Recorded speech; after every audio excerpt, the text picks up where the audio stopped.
বেলা নীলা ও নিলয় ঘুম থেকে ওঠে। তারা দেখে যে তারা বনের মধ্যে অনেক দূর এসে গেছে।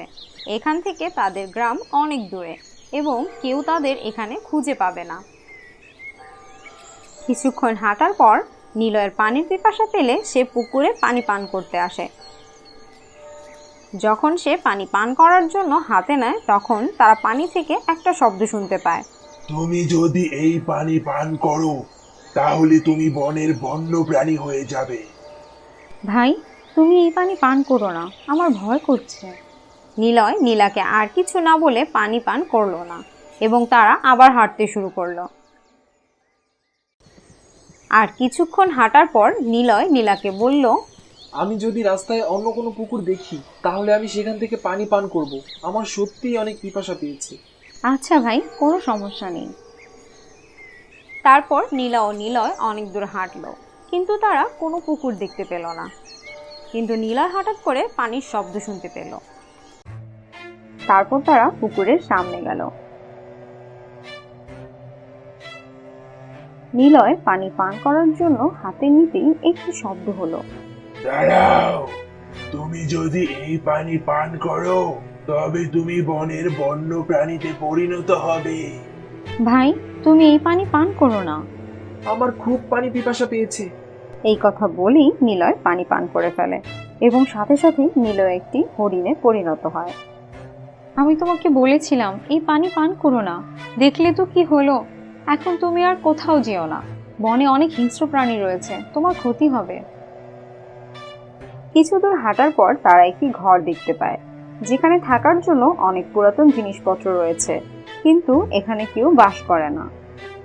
ভাই, আজকে থেকে আমরা এখানেই থাকবো, আমাদের কাছে এর চেয়ে ভালো জায়গা নেই থাকার মতো। এই কথা শুনে হরিণটি কথা বলার চেষ্টা করে এবং তার মুখ দিয়ে কথা বের হয়। ঠিক আছে বোন। এটা দেখে যে হরিণটি কথা বলতে পারছে, নীলা খুবই খুশি হলো। এরপর সে একটি কাপড় পরিষ্কার করে তাতে তারা দুইজনে ঘুমিয়ে পড়ল। পরদিন সকালে নীলা ও নিলয় বনের মধ্যে গিয়ে কিছু ফল নিয়ে আসে খাবার জন্য।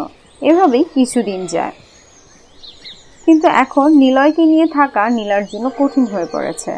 নিলয়কে বাইরে ঘুরতে যেতে দেওয়া খুবই বিপজ্জনক, তাই নীলা নিজেই নিলয়ের জন্য ঘাস কেটে নিয়ে আসে। এরপর একদিন নিলয় বলে যে, নীলা বোন, অনেক দিন হয়েছে আমি বাইরে যাই না। ঘরে থাকতে থাকতে আমার দম বন্ধ হয়ে আসছে। আমি আজকে বাইরে ঘুরতে যেতে চাই। ঠিক আছে ভাই, তবে তুমি জলদি চলে এসো। ঠিক আছে বোন, কিন্তু আমি না আসা পর্যন্ত তুমি দরজা খুলবে না। আমি তোমাকে 3বার নাম ধরে ডাকবো, তারপর তুমি দরজা খুলবে।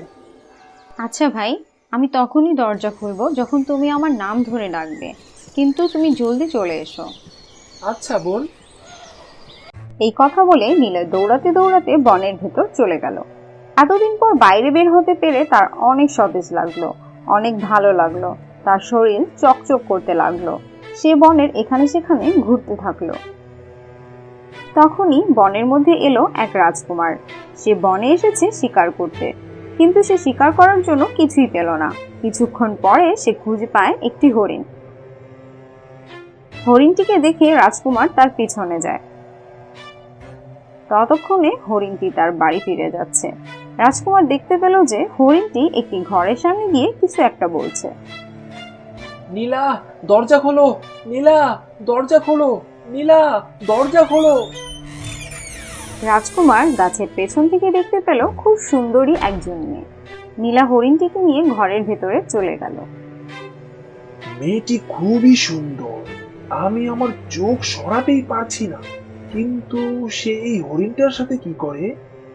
এরপর রাজকুমার তার রাজপ্রাসাদে চলে যায় এবং পরদিন আবার সেই ঘরের সামনে আসে এবং যেভাবে কাল হরিণ নীলাকে ডেকেছে রাজকুমারও সেইভাবে ডাকে। আর নীলা দরজা খোলে আর দেখে যে খুব সুদর্শন একজন রাজকুমার তার সামনে দাঁড়িয়ে আছে। ক্ষমা করবে, আমি কালকে তোমাকে দেখেছি। আমি এই রাজ্যের রাজকুমার, আমার তোমাকে খুব ভালো লেগেছে। ক্ষমা করবেন রাজকুমার, আপনি কি বলছেন আমি ঠিক বুঝতে পারছি না।